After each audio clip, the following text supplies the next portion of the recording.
Números 1:1.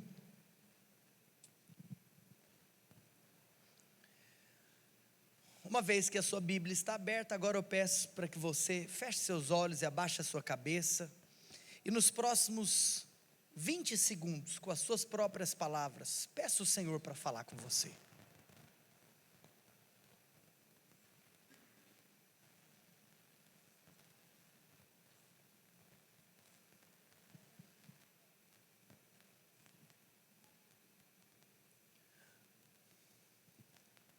Obrigado, Jesus. Obrigado por essa igreja que reverencia a Tua palavra. Obrigado porque nós estamos aqui desfrutando de um ambiente de total reverência à Tua palavra. Obrigado por isso.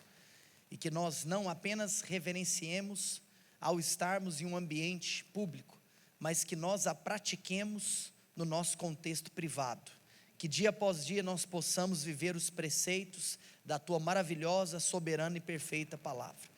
Que o Senhor abra-nos o entendimento, porque sabemos que para que vivamos é necessário que entendamos aquilo que é a Tua vontade para nós. Por isso queremos, ó Pai, declarar que nessa hora nós estamos completamente expostos e abertos para que a Tua luz venha sobre nós. Quem está assim, diga glória a Deus.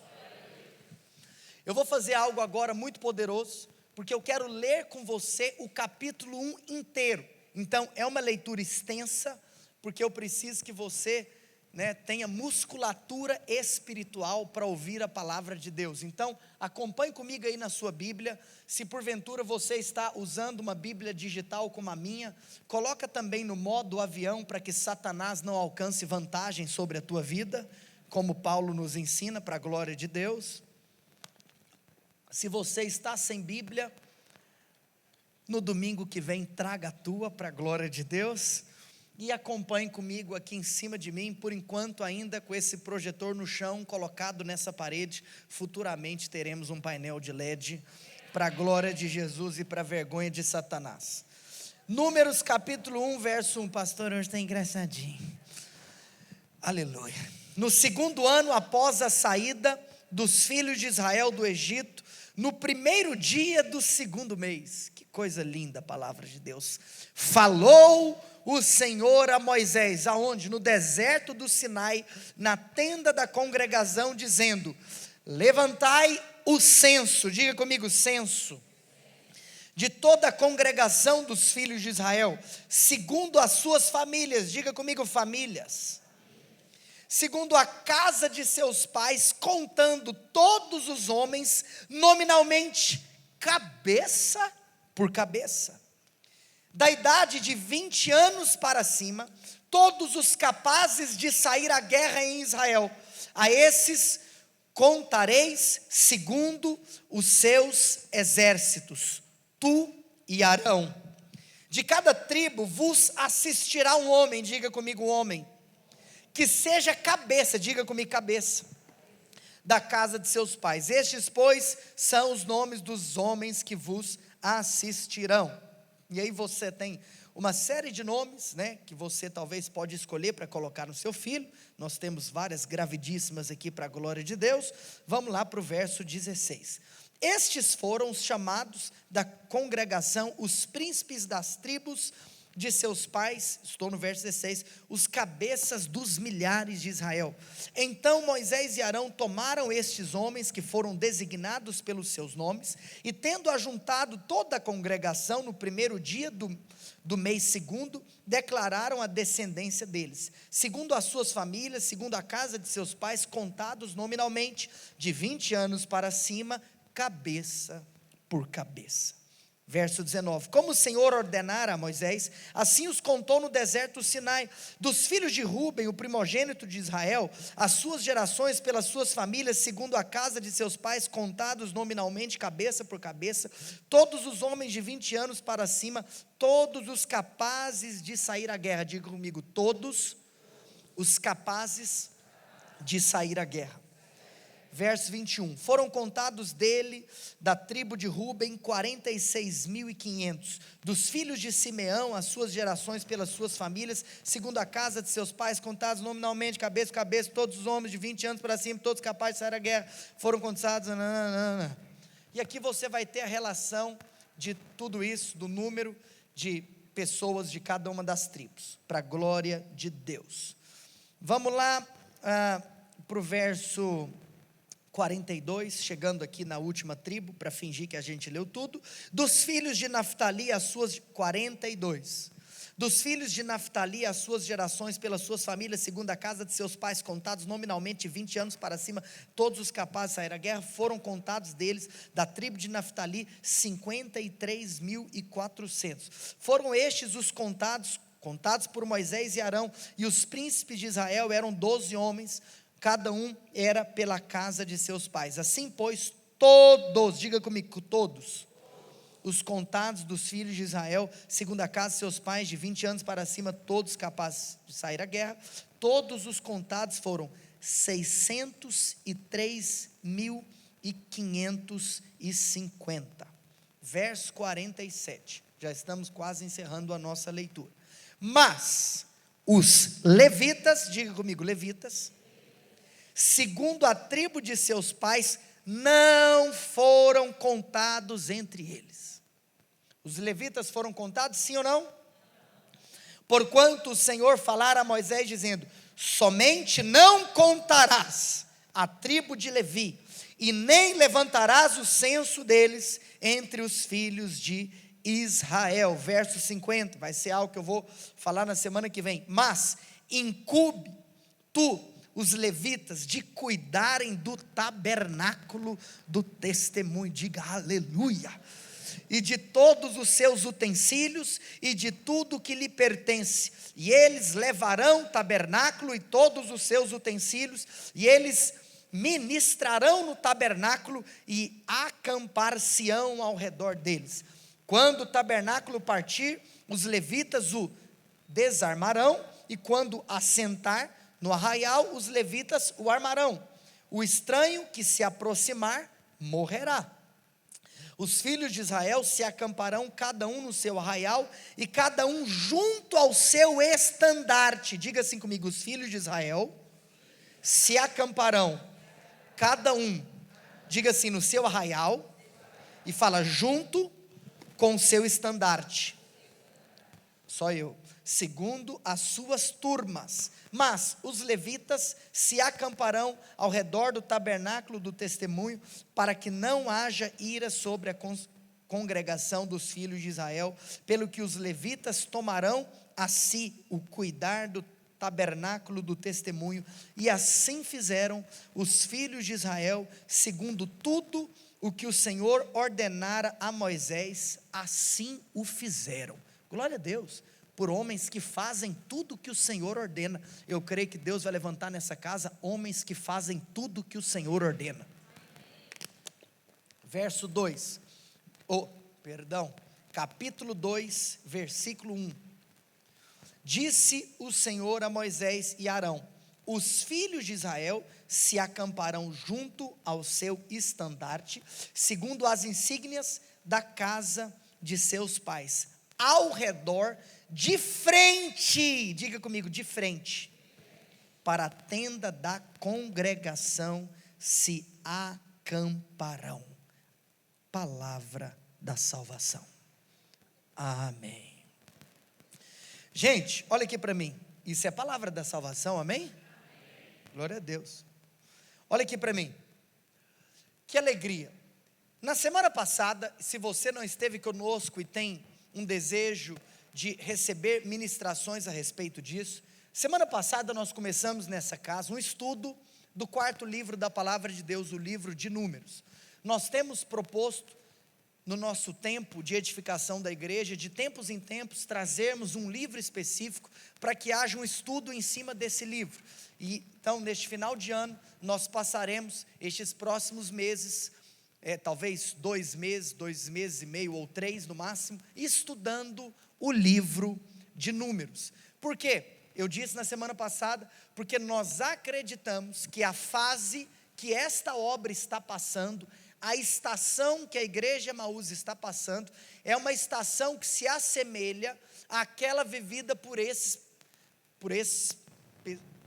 homens e mulheres que estavam vivendo esse processo de entrarem em uma terra que Deus havia prometido. Nós, como igreja, estamos em uma estação onde nós estamos entrando em uma terra que Deus nos prometeu. Ou seja, por isso que a palavra de Deus, ela é atual, ela tem aplicação para a minha e para a tua vida, e não apenas para a minha vida individualmente, como para nossa vida coletivamente. Ou seja, é necessário nós entendermos que talvez individualmente nós estamos passando por estações das quais porções específicas da palavra de Deus irão nos abençoar e nos guiar diante dessas estações. Coletivamente também, como família espiritual, ou em outros ambientes coletivos que você frequenta, você também pode viver estações específicas, cuja palavra de Deus te trará instrução semelhante a outros homens que passaram por estações semelhantes às suas. Ou seja, nós precisamos de aprender a respeito deste livro da Bíblia, porque o livro de Números é o livro que narra a história daquele povo que havia saído do Egito e que estava em direção à terra que Deus havia prometido.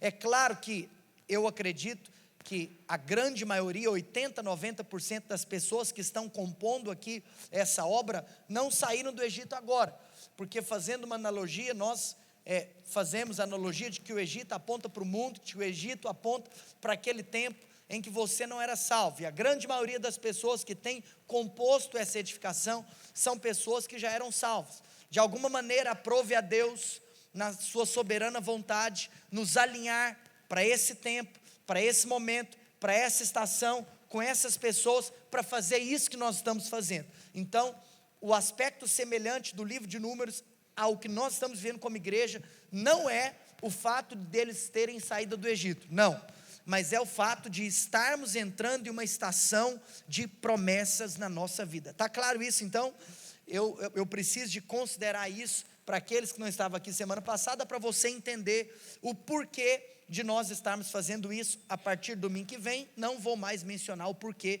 de estudar o livro de Números, já está dito. E também, se não houvesse isso que eu estou falando, porque a gente tem que estudar a Bíblia inteira, não importa quando, não importa onde, não importa como, porque toda a palavra de Deus é útil para nós em todos os aspectos, está claro?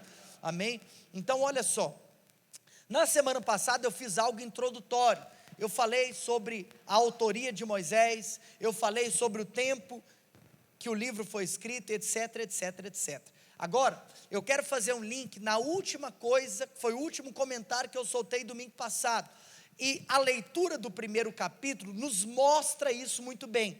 Se você perceber, o capítulo 1 do livro de Números começa então com a incumbência que Moisés e Arão recebem da parte de Deus, de fazerem uma contagem sobre o povo. Por quê? Porque aquele povo que iria entrar em uma terra prometida, quando eles pisassem naquela terra, haveriam batalhas, porque aquela terra, obviamente, por ter sido desocupada pelo povo de Deus por 400 anos, nesses 4 séculos, aquela terra fora ocupada por povos estrangeiros, que eram inimigos do povo de Deus. Ou seja, meu filho, quando você entrar na terra prometida, tu vai ter que enfrentar uma batalha. Isso até nos remete ao fato do entendimento de que tem muita gente que de uma maneira errônea associa viver uma promessa de Deus como não ter que enfrentar a batalha. Eu já falei aqui 589 mil vezes nessa igreja que viver um tempo de promessa, que viver no tempo da graça, que viver algo que Deus prometeu para você, não te isenta de ter batalhas, mas a diferença é que na terra da promessa, você não tem ausência de batalhas, mas você tem certeza da vitória. Está claro isso? Agora, se eu tenho certeza da vitória, eu não vivo de qualquer jeito. E aí esse é um entendimento muito errado por parte de um pequeno grupo da cristandade, e talvez é um entendimento errado por falta de maturidade e por falta de uma cosmovisão bíblica adequada, que certeza da vitória é igual a passividade. Não está escrito em lugar nenhum da Bíblia. Se tiver na sua, está no livro de Heresias. Está claro isso? olha aqui para mim, certeza de vitória nunca na sua vida estará associado com passividade. Pelo contrário, certeza de vitória sempre estará associado a uma postura correta de como eu irei me portar diante daquilo que Deus quer me entregar. Está claro isso? Então, imagina uma coisa, nós estamos vendo diante dos nossos dias a troca do trono no Reino Unido. A Rainha Elizabeth II faleceu e agora nós estamos vendo um rei assumir o trono. Olha que interessante, esse rei que está assumindo o trono, ele já sabe que é ele. Ele não precisa de fazer absolutamente nada para que o trono seja dele. De uma maneira legal, o trono é dele. Agora, você há de concordar comigo que não é pela certeza que existe algo sobre a vida dele que isso interfere na maneira como ele se porta. Pelo contrário, por saber que existe um trono esperando por ele, ele tem cuidados redobrados na sua postura. Será que alguém pegou esse exemplo que eu estou dando e entendeu o que Deus espera de você? Se existem promessas para a sua vida, e se você sabe que enfrentará batalhas para alcançar essas promessas, e você sabe que na batalha você já sairá vencedor, a passividade não pode te acompanhar, mas o senso de postura é aquele que estará do teu lado. Está claro isso? Agora, o link que eu estou fazendo é que, se você perceber, semana passada eu já tinha comentado sobre isso, mas aqui nesse texto que eu acabei de ler, nós vemos então de uma maneira específica essas duas coisas que eu falei na semana passada. Primeiro, é que o povo de Deus nos fala a respeito de um exército.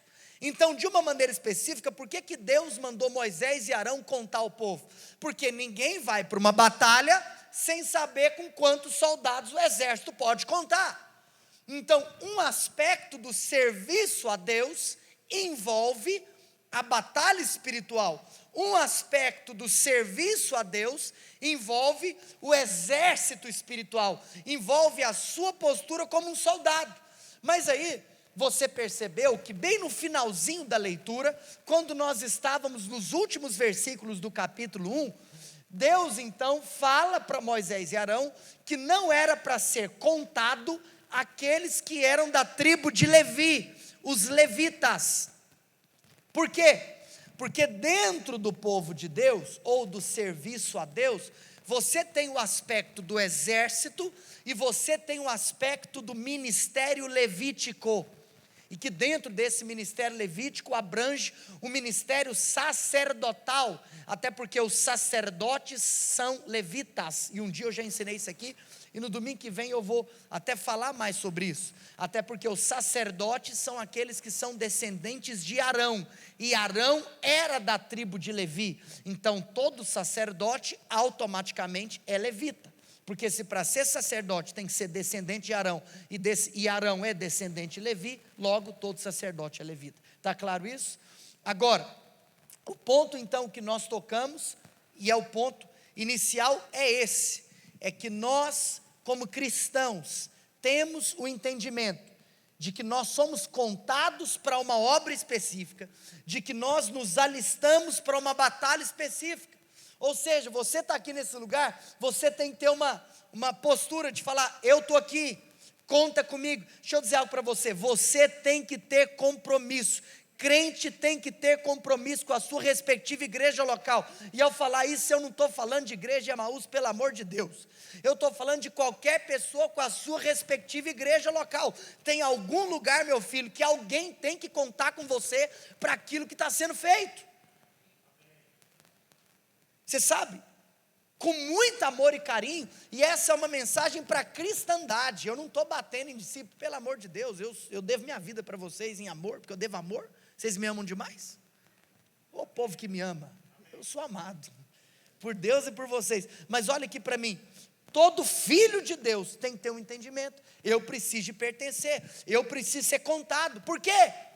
Porque se o povo de Deus está no meio de uma batalha, meu amigo, eu faço parte dessa batalha. Eu estava comentando com o Paulo César uma canção que a gente cantou aqui domingo passado, que é uma canção muito antiga, e o Paulo trouxe uma repaginação. Aí o final dessa canção, como é que é o final, Paulo? Que a gente estava, aquela in memória. Não, mas o que é antes disso? Ó meu Deus, reaviva sua igreja de novo. Aí é poderoso, que deixa eu te falar uma coisa, o povão ama pedir para Deus reavivar a igreja, o povão ama analisar para ver se a igreja está sendo avivada ou não, né? Todo culto tem os espectadores, aqueles que estão observando, rapaz, hoje o louvor foi mais fraco, não, hoje, rapaz, hoje foi bom, semana passada não foi nem tanto, entendeu? Tipo assim, tem muita gente que tem prazer de cantar, oh meu Deus, reaviva a tua igreja de novo, faz, como é que é? Faz a chama arder nesse povo. Só que aí ele termina falando, começando no meu coração. Seguinte, se você cantar para Deus reavivar a igreja e não começar com você, tu é um hipócrita. Com muito amor e carinho. Meu Deus. Esse pastor ama meio diferente. Todo crente tem que ser contado em algum lugar. Você tem que fazer parte de uma família. Deixa eu te contar uma coisa. O povo de Deus, olha que interessante. Ei, você já viu que a gente tem essa expressão de nos chamarmos aqui de família? Olha o que está escrito em Números capítulo 1, meu Deus. O povo é um só. No meio do povo você tem um monte de tribo e você tem um monte de família. Tem muita gente que fala assim, nossa, é um absurdo, né? Irmãos, é óbvio que o ideal, e esse seria o meu desejo viver isso, é que todo mundo fizesse parte de uma única igreja. Por quê? Porque a realidade é que nós somos uma única igreja. E se tem alguma comunidade local específica que não tem revelação disso, essa comunidade específica não entendeu nada. Porque nós somos um só povo. Amém, irmãos? Lembra daquela frase que eu te falei? Jesus não tem uma namorada. Olha aqui para mim. Isso aqui é tão sério, porque se você tem revelação disso, isso muda a sua maneira de pensar a unidade do corpo de Cristo. Jesus não tem uma namorada diferente em cada bairro. Jesus só tem uma noiva. Respeita Jesus. Jesus não tem uma namorada em cada bairro, ele tem uma noiva. Agora, é óbvio que nós temos que ter o total entendimento disso, que nós somos um. Eu vou te falar, em dias como esse, que a nossa nação está dividida, apenas uma igreja unida pode ser voz para uma nação dividida. Por isso que o partidarismo não pode entrar dentro da igreja. A igreja tem que estar unida. A igreja defende os seus valores. De coisa óbvia, a gente não precisa falar. O que é óbvio, é óbvio. Tem coisa que é coerente à fé cristã, tem coisa que você fala, tem um grande problema aqui, porque a coerência aqui está zero. Mas o fato é, nós não somos partidaristas de ninguém, de coisa alguma. Nós somos o povo de Deus. Nós somos aqueles que vivem e pregam o evangelho de Deus. O evangelho que está acima de qualquer ideologia humana, está acima não apenas daquela ideologia que a gente tem até repulsa, mas também está acima daquela ideologia que nós julgamos ser, talvez, a mais coerente. Até daquela ideologia que nós humanamente possamos concordar e defender, o evangelho está acima dela também. Está claro isso? Apenas uma igreja unida pode ser voz para uma nação dividida. Agora presta atenção em algo que eu vou te falar. Se você perceber, aqui nós temos um só povo, mas esse povo, irmãos, é dividido em várias tribos.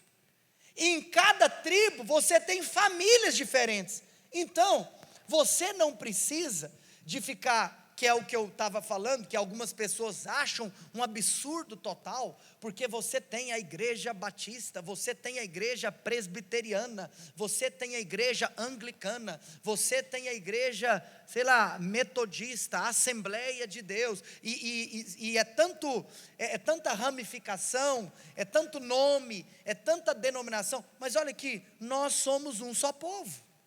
Talvez são tribos diferentes, são famílias. Aí você tem tribo que tem características específicas, você tem tribo que tem costumes específicos, mas o povo é um. Sabe o que é interessante? Dentro da mesma tribo, você tem famílias diferentes. Você sabe que no dia a dia aqui da obra, é muito comum que algumas pessoas vão se agrupar com pessoas específicas. Por quê? Porque é uma família, é um povo só. Olha aqui para mim, a gente não mede unidade, não é pela quantidade de ramificação, a gente mede unidade é pelo coração diante as ramificações. Tem muita gente que busca uma unidade utópica. Olha aqui para mim, ei, nós não vamos todo mundo fazer a mesma coisa. Se Paulo falou que um é apóstolo, o outro é evangelista, o outro é mestre, o outro é pastor, como é que você quer que todo mundo faça a mesma coisa? Agora, a unidade é haver harmonia entre pessoas com ministérios diferentes, talvez com uma linguagem diferente, vivendo em amor, em comunhão, sentando na mesa e partindo pão. Amanhã eu vou viajar, porque eu vou participar de uma reunião de pastores, ou seja, eu vou sentar com pessoa que tem talvez faz parte de uma tribo diferente, uma família diferente, mas você sabe, quando eu estiver lá do lado dele, eu vou falar, é meu irmão, nós somos filhos de Deus, é o mesmo povo, e nós estamos indo junto, para o lugar que Deus está nos levando, amém, irmãos? Você percebe o quanto isso é poderoso? Agora, o outro ponto, é você entender, a respeito então do ministério levítico, porque o ministério levítico, a obra sacerdotal, é a obra que completa a maneira como o povo de Deus vive. O povo de Deus batalha, o povo de Deus faz coisas, mas o povo de Deus gasta tempo com Deus. Ou seja, a completude, para que haja um relacionamento completo entre o povo e o Senhor, a gente aqui na terra, pisamos nos lugares que o Senhor nos chama para pisar. Mas dentro desse processo, que nós pisamos aonde o Senhor nos chama para pisar, em todo o tempo, existe um povo que está completamente exclusivo, um povo que está completamente separado, para simplesmente render culto ao Senhor o tempo todo, para simplesmente sustentar a arca, o tabernáculo. Por quê? Porque esta batalha será vencida em oração. O segredo da vida cristã é você entender que a batalha é vencida em oração. Agora, eu volto a repetir aquilo que eu falei lá no início do sermão. O fato de você saber que vai vencer, não vai isentar você de ter uma postura. Então, o fato de você orar, não te isenta de você fazer oração, orar mais ação. Você sabe que talvez aquilo que seria mais incoerente é um cidadão que orou e não fez, tu é burro. Se você orou e não fez, você tem problema, porque se na hora de receber o prêmio, na hora de receber o que Deus está te entregando, então, assim como é muita tolice você querer fazer, você não gasta tempo em oração. Irmãos, por que nós temos a proposta da semana da consagração? Porque nós como igreja temos o entendimento daquilo que nós fazemos, daquilo que nós estamos aqui fazendo. Agora, espera aí, eu preciso de parar, porque se eu só fazer, vai ter um momento que meu trabalho vai sucumbir, vai ter um momento que a minha ação não tem mais fundamento, e aí é o seguinte, um crente, um filho de Deus que faz, mas não ora, tem um momento que ele vai cair no erro. Sabe qual erro? De fazer aquilo que Deus não te mandou fazer. Esse é o ponto. Se você tem uma obra de Deus que não é regida por oração, pode acontecer duas coisas. Você pode não fazer o que Deus mandou, ou você pode fazer o que Deus não mandou. E aí eu me lembro que eu ensinei para vocês sobre a diferença do pecado da desobediência e do pecado da presunção. E tem muito crente que só se lembra da desobediência. Você desobedece a Deus quando você não faz o que Ele te mandou fazer. Mas do mesmo tanto que desobediência é pecado, presunção também é. E você é presunçoso quando você faz o que Deus não te mandou fazer. Então, em outras palavras, por que nós nos ajoelhamos? Por que tem o ministério levítico? Por que tem a obra sacerdotal? Para falar: Senhor, me livra de mim. Me livra de eu sair fazendo o que eu quero fazer. Ou me livra de eu sair fazendo o que eu gosto de fazer. Eu não tenho que fazer o que eu quero ou o que eu gosto. Eu tenho que fazer o que o Senhor manda eu fazer. Isso é ser crente. Isso é pertencer ao povo de Deus. Diga comigo: a batalha e o relacionamento. Essas duas coisas não são contraditórias, são complementares. Diga comigo: a batalha espiritual e a intimidade com Deus não são coisas contraditórias, mas fala assim: são coisas complementares. Está claro isso? Diante desse coração, eu quero finalizar o nosso sermão. E não é porque eu estou acabando nos próximos 5 minutos, não. É porque eu estou entrando no último raciocínio da palavra. A igreja diz amém. Obrigado, igreja. A igreja disse amém por livre e espontânea pressão. Reaviva a tua igreja de novo, que fala amém sem o pastor pedir. Gente, o ponto que eu quero tocar aqui na finalização desse raciocínio é que eu quero te mostrar que dentro desse contexto, aonde o povo então precisa se preparar para entrar, de uma maneira muito prática, Deus mandou Moisés fazer uma coisa: você vai levantar o censo, porque nós precisamos saber com quantos nós iremos. E além de levantar o censo, a coisa tem uma ordem, porque aí eu não li o capítulo 2, porque depois de saber quantos tinham em cada tribo, era necessário que essas pessoas aprendessem qual seria a configuração do acampamento. Como assim, pastor, acampamento? Presta atenção. O povo saiu do Egito e o povo está indo para um lugar. Nesse meio tempo, você tem um deserto. Ou seja, o povo tinha que saber que horas que tinha que andar, que horas que tinha que parar. Por isso que quando falou aqui a respeito, quando o texto nos falou a respeito dos levitas, que falavam que os levitas então ficariam responsáveis pelo transporte do tabernáculo. Por quê? Porque esse tabernáculo, ele era armado e ele era desarmado. Ele era armado quando o povo então se acampava, mas ele era desarmado quando o povo tinha que continuar a viagem. E aí os levitas eram responsáveis por armar e desarmar o tabernáculo e responsáveis pelos utensílios que ficavam dentro do tabernáculo. Mas esse primeiro ponto dentro da finalização do raciocínio que eu quero chegar com você é sobre esse censo. Eu separei aqui algumas características do censo. E se você estiver anotando, você vai perceber, você pode anotar, mediante a nossa percepção da leitura do texto, é que em primeiro lugar, dentro do censo que foi levantado, existe uma questão de natureza. Diga assim comigo: questão de natureza. A natureza está em questão. O fato é que na semana passada eu mencionei para você que quando esse povo saiu do Egito, algumas pessoas que não eram filhos de Abraão seguiram o povo. Por que, pastor, que eles fizeram isso, meu filho? Porque em toda a história da humanidade, seres humanos têm a mania de sair seguindo povão. Em todo lugar. As pessoas gostam de ir onde tem gente. Já viu aquele negócio? Se o restaurante está vazio, ninguém para sentar. Eu estou errado ou eu estou doido?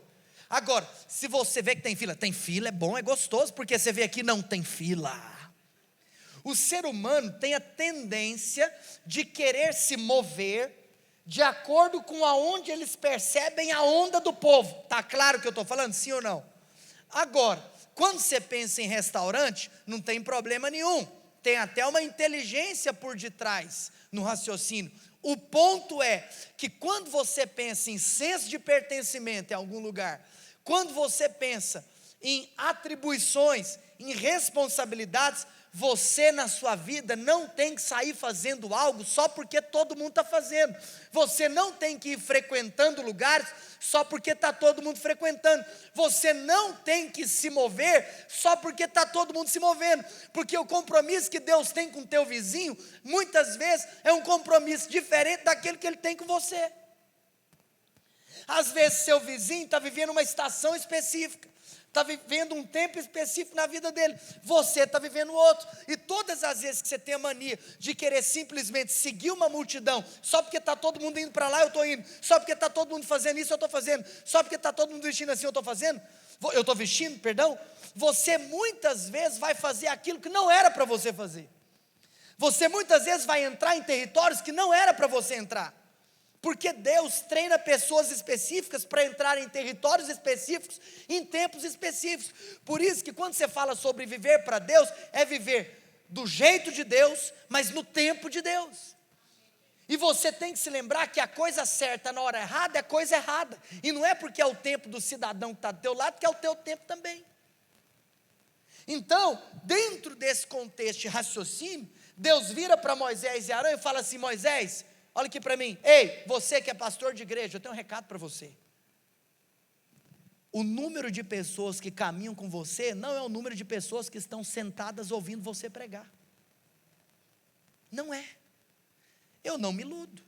E claro, irmãos, eu não estou aqui colocando, por exemplo, em pauta o visitante que está aqui. O visitante, glória a Deus, todo domingo tem pessoas nos visitando. Eu estou falando, às vezes até daquelas pessoas que vêm todo domingo, mas que não fazem parte desse lugar. Por quê? Porque é uma questão de natureza. Agora, quando eu estou falando, por exemplo, sobre uma igreja local específica, eu estou falando sobre, às vezes, a pessoa ter um senso de pertencimento ou não. Agora, o fato é que quando nós falamos do povo de Deus, olha aqui para mim. Sabe quem é o povo de Deus no Brasil? O povo de Deus agora, não estou falando de nenhuma comunidade específica. O povo de Deus no Brasil não é a somatória de todos os frequentadores de igrejas no Brasil, não é.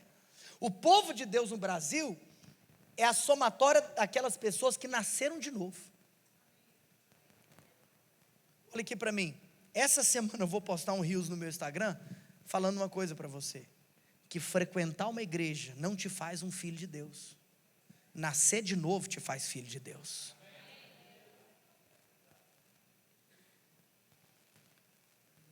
Não é porque você está numa garagem que isso te faz se tornar um carro. Não é porque você está no McDonald's que você se torna um sanduíche. Não é porque você frequenta um culto que você pode ser chamado de filho de Deus. Não é. Os filhos de Deus são aqueles que nasceram de novo. São aqueles que foram regenerados. Por que a gente fala, por exemplo, sobre a questão do batismo? Porque, em outras palavras, se a pessoa...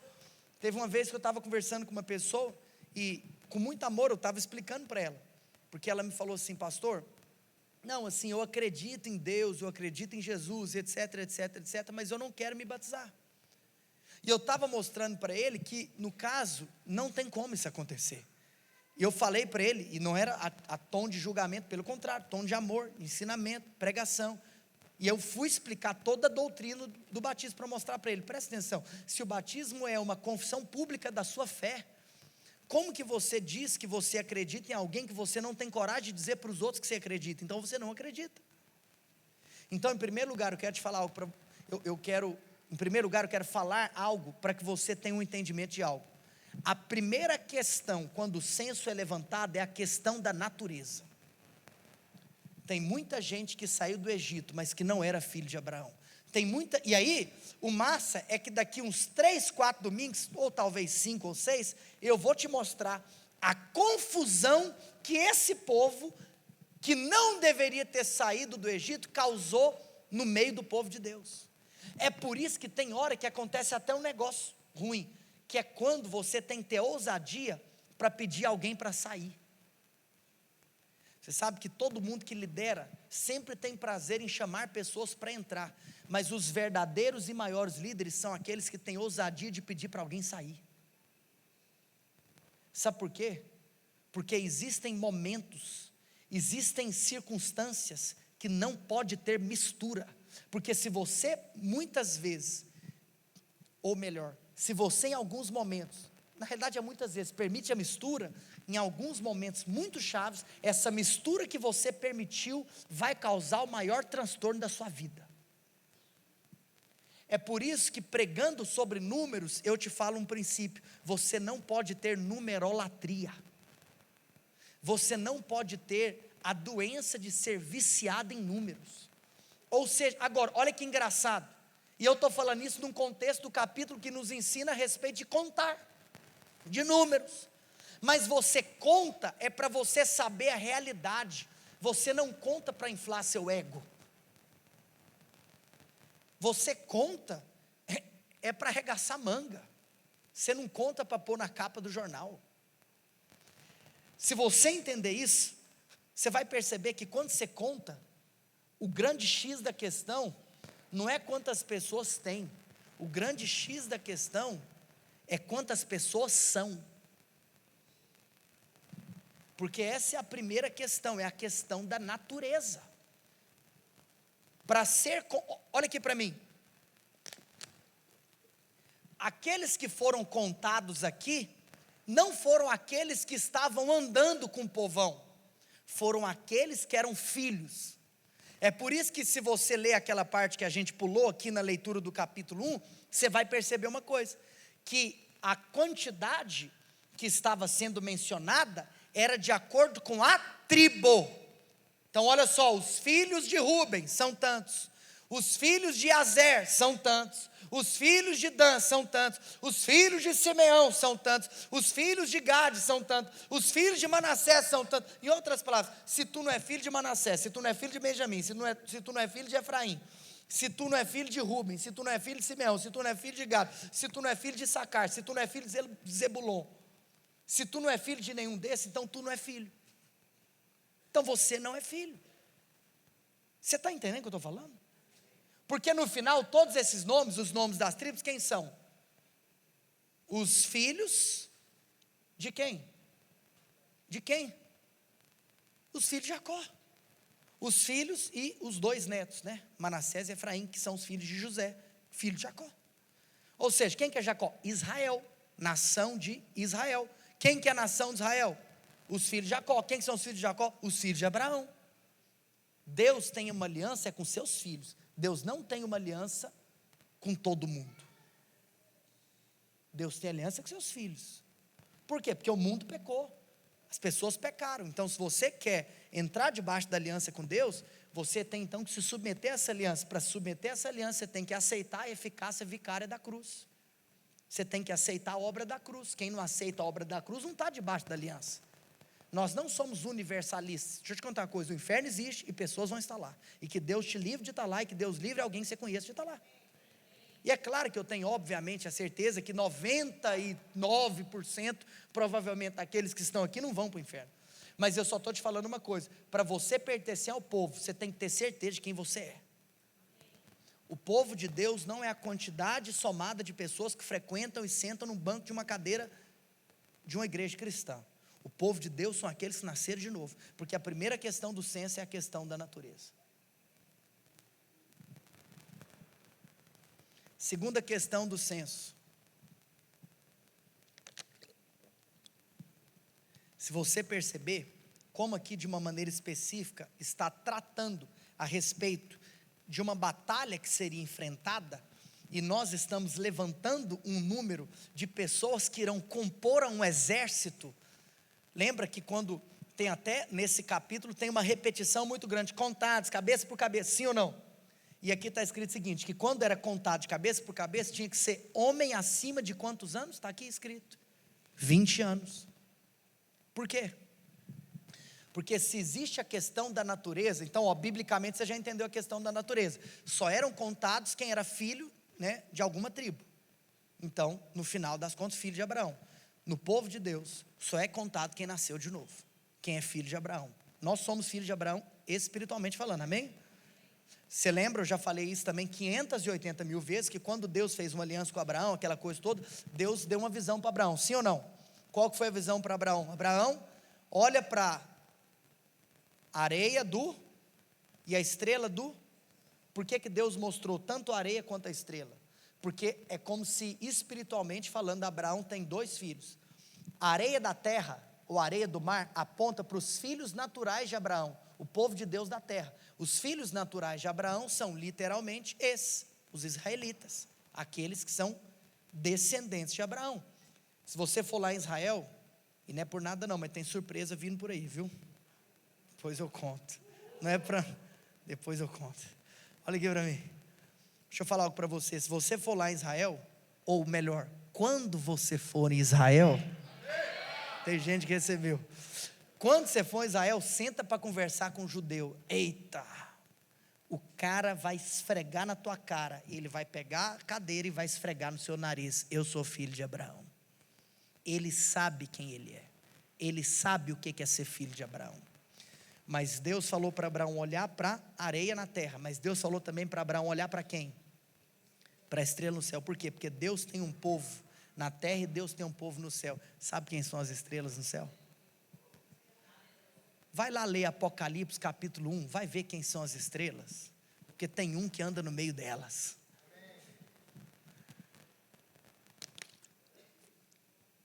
Se os judeus são o povo de Deus da terra, a igreja, os filhos de Deus, a igreja, é o povo de Deus no céu. Os israelitas são a areia, os cristãos são as estrelas. Está claro isso? Primeira questão, fala questão de natureza. Fala comigo, questão de natureza. Segunda questão, fala assim, questão de maturidade. Olha aqui para mim. Sabe por que só podia ser contado aqueles homens que fossem acima de 20 anos? Em outras palavras, porque para fazer parte do exército, você tem que ter um mínimo. Tem algo, tem pré-requisito. Não é qualquer um, não é em qualquer tempo. Ou seja, o menino de 10 anos de idade, ele não poderia ir para a batalha. O que estava sendo contado aqui não é... Presta atenção, irmãos, quando no final deu uma conta, no final do capítulo, antes de falar dos levitas, você pode olhar na sua Bíblia, fala, a somatória foi de 600 e tantos mil, sim ou não? Não são 600 e tantos mil pessoas, são 600 e tantos mil homens, acima de 20 anos, lembra da questão da natureza, que são filhos de Abraão. Acreditava-se em mais ou menos 3 milhões de pessoas, mas só ia para a guerra 600 mil. Por quê? Porque para você enfrentar a batalha espiritual, você tem que ter maturidade. E o negócio é o seguinte, o menininho de 10 anos de idade não tinha, e nem o de 19. Mas eu vou te falar, você sabe quais são aqueles que mais ficam indignados de não ir? Não são os de 10, são os de 19. O de 19 esperneia querendo ir. E é o fato dele espernear que mostra que ele não pode. Porque mostra que ele não discerne tempo. Esse é o ponto. Cara, a galera que esperneia porque acha que tinha que ter alguma coisa, ou acha que tinha que ser alguma coisa, é essa mesmo que não pode ser. Todo aquele cara que pergunta assim, cadê o fulano? Saiu de tal ambiente, por quê? Ah, porque o outro foi escolhido no lugar dele, por isso que ele saiu. Entendi. E teve gente que eu falei que entendeu também, e teve gente que não entendeu. Em algum lugar na sua vida, em algum tempo na sua vida, em alguma igreja na sua vida, você já viu alguma circunstância que tinha 2, tinha que escolher um, o outro foi escolhido e o outro que não foi saiu da igreja? Alguém já viu isso? É um menino de 19. O de 10, meu amigo, ele dá tanto trabalho que ele até sabe, meu amigo, 10 anos de idade, Lulu, como é que leva para a batalha? Não tem como. Não tem como, questão de maturidade. Agora, o que está perto, olha aqui para mim, ei, eu sinto de Deus de falar para algumas pessoas que estão aqui me ouvindo, seja presencialmente, seja virtualmente. Olha aqui para mim, um dos momentos mais chaves na sua caminhada cristã é quando você está prestes a estar apto para receber alguma coisa de Deus. O momento que você está prestes é um momento muito delicado. Aqui nesse contexto, o menino de 19 está quase indo para a batalha, mas ele ainda não pode. Tem muita gente que quer receber a herança fora de hora. Em todos os casos na Bíblia que alguém buscou herança fora de hora, ele acabou foi sem nada. Você lembra do filho pródigo? Por que ele se perdeu? Porque ele quis a herança no tempo que não era de herança. Não queira uma herança no tempo que não é o tempo de herança. Então, quando você se questionar, por que tal coisa não acontece na minha vida? Então, com muito amor e carinho, Deus não precisa desenhar, um anjo não tem que aparecer e uma voz não virá do céu. É porque não chegou a hora. E se não chegou a hora, você tem que chorar ao invés de espernear.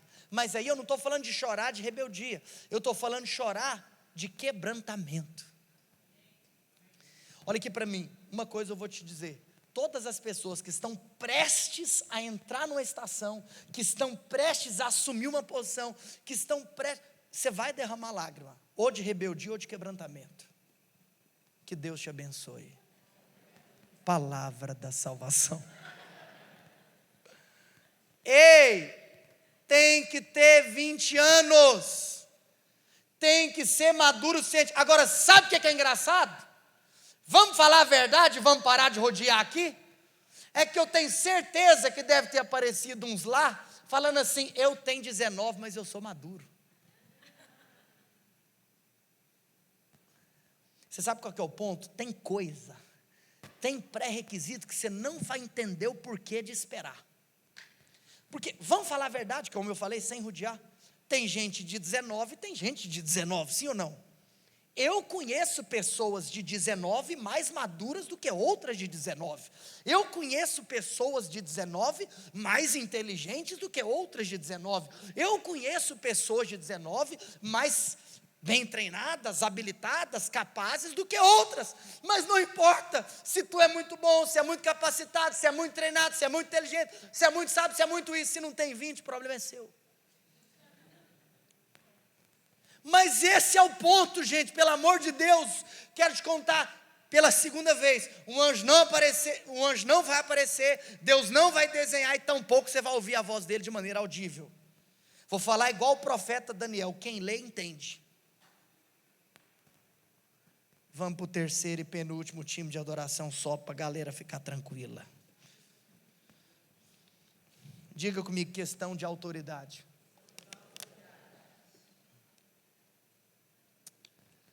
Cara, eram 4 pontos, eu vou encerrar no terceiro para terminar o culto na hora e esfregar na sua cara. Nessa noite eu estou fazendo um hat-trick. Hat-trick. Vai ser o terceiro domingo que eu vou terminar 9 horas. Terceiro domingo seguido. Obrigado por aqueles que não gostam de me ouvir até 9h15. Engraçado é o seguinte, não faz diferença acabar o culto 9 ou 9h15, quem manda é o Espírito Santo, amém? Mas naquilo que eu puder fazer, eu farei, está claro? E se é estudo, eu posso continuar do ponto que parou aquele negócio todo. Eram 4 pontos, eu vou parar no terceiro. Questão de autoridade. Pastor, você enrolou muito na introdução. Que enrolou? Eu estava criando um pano de fundo, estava criando um entendimento, porque a palavra não é ponta, a palavra é uma linha de raciocínio. De maneira específica, essa é a palavra de hoje. Eu estou construindo uma linha de raciocínio para entrar onde eu precisei de entrar. Eu estou falando sobre o levantamento do censo do povo de Deus. Eu falei sobre a questão da natureza, porque só pode ser contado aquele que literalmente é filho. Eu falei da questão da maturidade, porque tem uma idade específica para fazer parte desse exército. Mas em terceiro lugar, eu quero te falar da questão da autoridade. Sabe o que é louco? Que aqui nós temos um ponto específico. Em cada tribo, Deus mandou que um líder fosse levantado. Deus mandou que fossem então levantados líderes de tribos específicas. pessoas que estariam sendo revestidas de autoridade. A questão é que quando você fala a respeito de povo de Deus, quando você fala a respeito de batalha espiritual, quando você fala a respeito de possuir uma terra, você tem que entender que Deus tem uma ordem. Olha aqui para mim, esse seria o quarto princípio, que eu não vou entrar aqui agora, porque eu quero falar muito desse quarto princípio, e como eu vou gastar muito tempo, eu vou falar com ele no domingo que vem. Mas sabe qual que é o quarto princípio? É a questão de ordem. Então você tem a questão de natureza, você tem a questão de maturidade, aí você tem a questão de autoridade e a questão de ordem. Fala assim comigo: natureza, maturidade, autoridade e ordem. Pode subir o pé que eu vou entregar uma revelação. Olha aqui para mim. Deixa eu dizer algo para você. Pode marcar um minuto que esse vai cortar para ir para o Instagram. Deixa eu falar uma coisa. Domingo que vem eu vou te mostrar que a coisa tem ordem. Que no meio do povo de Deus você não faz o que você quer. No meio do povo de Deus você não fica onde você quer. Você tem que ficar onde Deus te mandou ficar. Então o povo vai ser separado. Cada tribo vai para um lado. Separa então das 12 tribos 4 grupos de 3 tribos. Aonde 3 tribos vão ao norte, 3 ao sul, 3 ao leste, 3 ao oeste. Aonde das 4 tribos tem uma tribo que é a tribo líder. A tribo de Dan era líder, a tribo de Efraim era líder, a tribo de Ruben era líder e a tribo de Judá era líder. Eu vou falar sobre isso na semana que vem. É a ordem, mas o fato é que dentro da ordem tem autoridade. E agora, você quer ver um assunto mais questionado, um assunto mais mal interpretado, um assunto mais mal digerido dentro do povo de Deus? É quando você toca no assunto autoridade. Porque o problema é que a semente do pecado, a semente do homem, a natureza caída tem um problema com o tema autoridade. Porque se você parar para pensar, todos os problemas começaram no ponto da autoridade. Lúcifer era o ministro de louvor, era o ministro de adoração do céu. E aí ele começou a ver a influência que ele exercia sobre milhares de anjos, e ele começou a pensar: cara, esses caras são influenciados por mim para adorar ele. Então espera aqui, se eles já são influenciados por mim para adorar ele, quer dizer que então talvez eu só estou fazendo uma ponte, onde na realidade eu poderia ser a parede. Então para que eu vou ser ponte se eu posso ser parede? Para que eu vou continuar apontando para alguém se esse apontamento pode ser para mim? Em outras palavras, o que eu quero ser é autoridade. E aí lá no Éden, quando a serpente veio conversar com Eva, o raciocínio da serpente foi: se esse Deus falou para você que dessa árvore você não pode comer porque você vai ser conhecedor do bem e do mal, você está então dizendo que esse Deus está reconhecendo que se você comer, você vai ser como ele é, porque só ele conhece aquilo que é bom e aquilo que é mal. Então, em outras palavras, se você passa a conhecer aquilo que é bom e passa a conhecer aquilo que é mal, você então estará na mesma posição dele. E aí então, assim como foi a queda de Lúcifer, qual foi a queda do homem? Eu quero posição de autoridade. E é por isso que a maioria dos problemas no meio do povo de Deus, e aí você pode contextualizar para ambientes de igreja, disso ou daquilo, trabalho, é o seguinte: é quem que vai mandar, é quem que vai liderar. É eu não reconhecer que o outro é líder, porque o outro isso, aquilo, isso, como que ele pode ser líder? Como que Deus pode ter levantado ele e não eu? Como que ele, que é pior que eu, Deus coloca ele na minha frente? Ah, meu Deus do céu. É por isso que você tem 19 e vai ficar sentado no banco. O problema de muitos ambientes é a falta de revelação da autoridade. Mas em todo momento na história, quando Deus organiza o seu povo, Deus levanta líderes.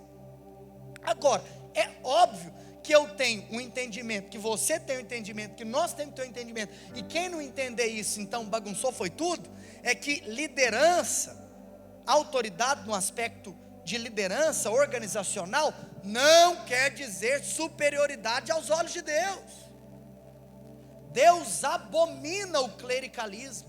aquilo que para nós foi um grande avivamento na história, a reforma protestante, foi uma maneira de Deus dizer basta para o clericalismo. E todo ambiente que cair no clericalismo, acredite em mim, o próprio Deus vai dizer basta para aquele ambiente.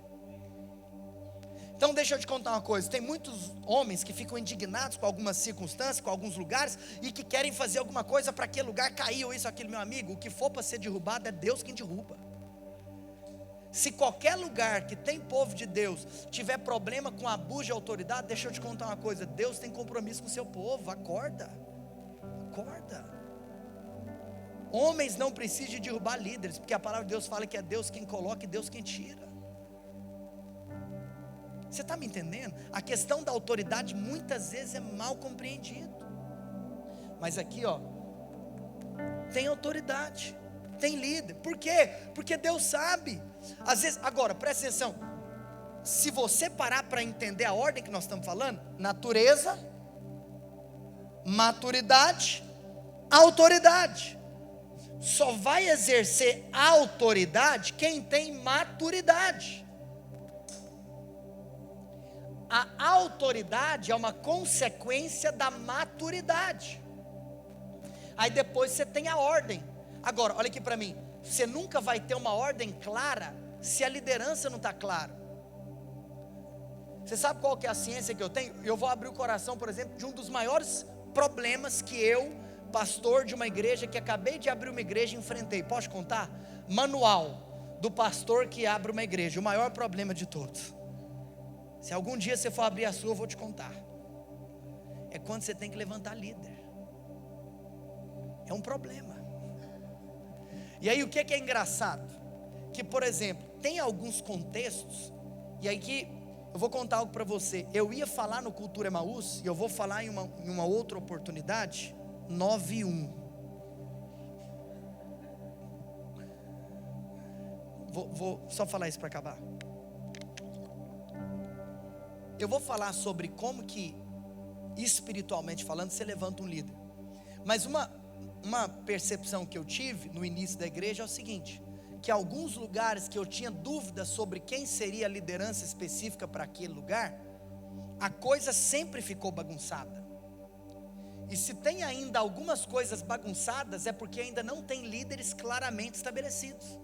Você fala, pastor, então estabelece logo. Ô filho, aí que está o X da questão. Ah, sério que eu tenho que estabelecer? Sério? É isso, cara, é simples. Ou seja, enquanto não tem uma liderança estabelecida, não tem uma organização plena. Por quê? Olha a sequência: natureza, maturidade, autoridade e ordem. A liderança é estabelecida em cima de uma maturidade, em cima de uma essência, e a fluidez vai acontecer. Então presta atenção. O tema autoridade não pode ser um tema desconfortável para quem é povo de Deus. Para quem faz parte do povo de Deus, o tema autoridade é só um tema. Está claro isso? Quando eu pedi para aumentar o pede para entregar a revelação que eu vou te entregar agora, é a sobremesa e a saideira da noite, para você me perdoar pelos 5 minutos. Viraram para Jesus e perguntaram assim: Jesus, com que autoridade fazes essas coisas? Aqueles que perguntaram isso para Jesus eram pessoas que questionavam o ministério de Jesus, eram pessoas que não apenas questionavam a relevância desse ministério, mas questionavam a autoridade desse ministério.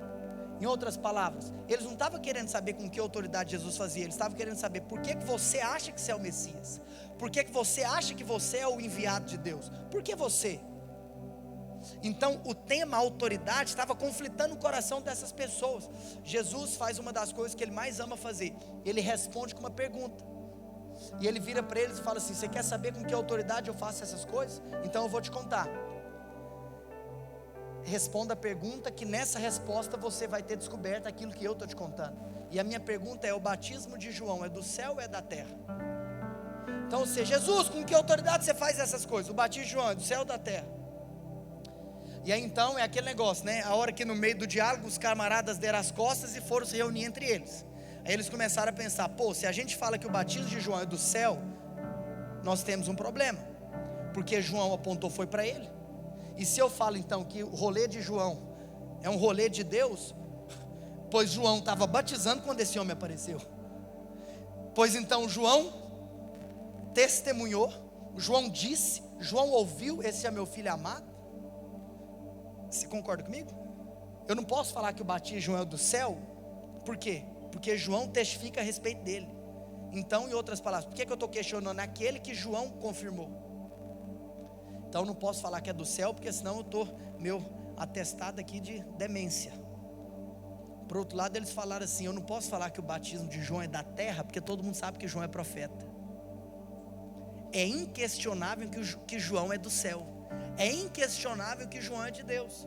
Então eu também não posso falar que o batismo de João é da terra. Então o que eles chegaram à conclusão? Que eles não podiam falar nada. O que Jesus virou para eles e falou? Tão pouco eu vou te contar com que autoridade eu faço essas coisas. Sabe qual que é a mensagem que Jesus está falando? Você quer conversar sobre a autoridade? Você não pode. Porque quem não sabe separar o que é espiritual do que é natural, não pode conversar sobre autoridade, porque a autoridade não é assunto natural, a autoridade é assunto espiritual. Fique em pé onde você está.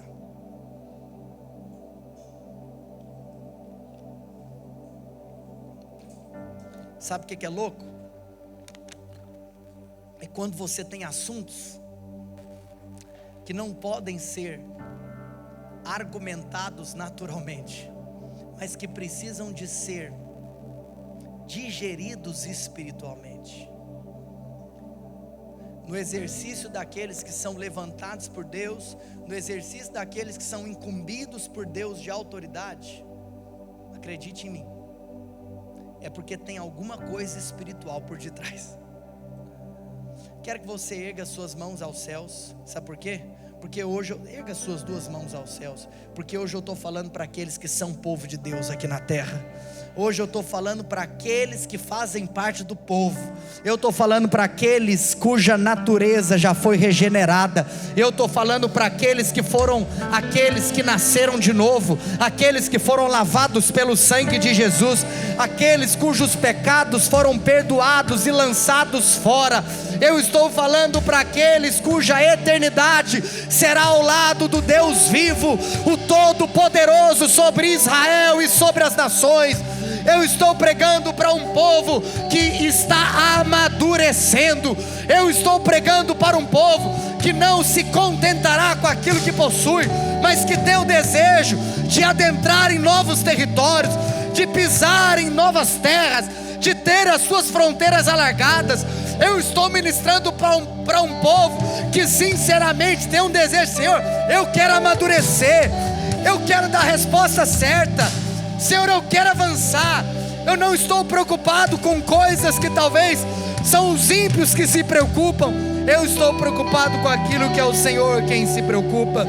Eu estou pregando para um povo que tem revelação sobre a autoridade, e um povo que terá disposição de viver debaixo de uma ordenança divina. Senhor, eu te agradeço porque a tua palavra é perfeita. Eu te agradeço por esse estudo de números. Eu te agradeço por cada uma das pessoas que aqui estão.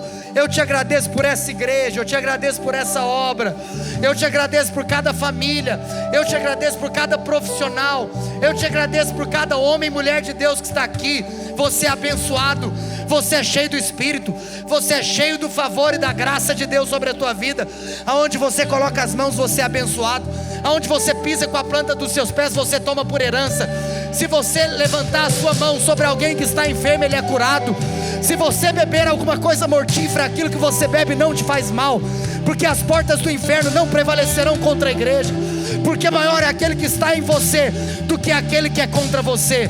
Você é filho de Deus, e você faz parte do povo mais feliz da terra, o povo de Deus. Deus abençoe você, Deus abençoe sua família, Deus abençoe sua semana, amém.